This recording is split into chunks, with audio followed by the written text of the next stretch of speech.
What is the status of negotiations, and have we heard a response from China regards this visit?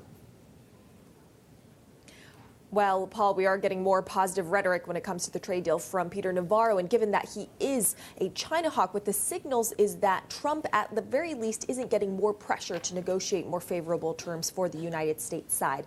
Although Navarro did decline to comment on that South China Morning Post that a Chinese delegation will be traveling to Washington this weekend for a trade deal. Now, as a reminder, what was announced on December 13th in this trade accord is that the United States would roll back some of those existing tariffs, not slap on those December tariffs, and in return, China would purchase more agricultural goods and make some commitments when it comes to currency and intellectual property protection, although there has been some skepticism as to whether China can reach those ambitious targets for farm purchases. Now, the precise terms of the agreement have not been announced. We have heard Robert Lighthizer say that there would be a signing in January. We have not heard China confirm any dates on this. We did hear, however, China's ambassador to the United States over this weekend say that it's no problem for China to reach its phase one agreement commitments as long as the U.S. lives up to its vows on issues like Taiwan. So that is a reminder that although we do have trade tensions easing between the U.S. and China, bilateral tensions still remain high when it comes to issues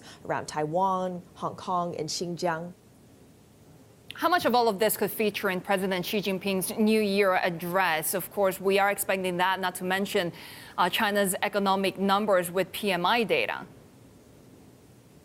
I want to start out with those PMI numbers. We are expecting the readings in December to slightly retreat from that big jump that we saw in November, but economists are still expecting it to be above that 50 level, which means it is an expansionary territory that's expected to reflect a marginal improvement in sentiment in anticipation of this phase one agreement signing. Another key point to watch, however, is that private sector investment, which has been very weak because of this weak sentiment, and that's expected to be pretty difficult to turn around. Now, as for Xi Jinping's speech, which we're expecting tonight, this is his annual New Year's Eve address. We are expecting him to address some similar themes that we saw last year and that we saw at the 70th anniversary. Last year, we did hear Xi Jinping say that there are changes unforeseen in 100 years and that China needs self-reliance. He also stressed China's capacity to weather the storm and cited a series of industrial and technological achievements that China had reached. During the 70th anniversary speech we heard a few months ago, Xi Jinping said that China could have no force to stop its rise. So we're expected to hear some similar statements around unifying strength against external pressures.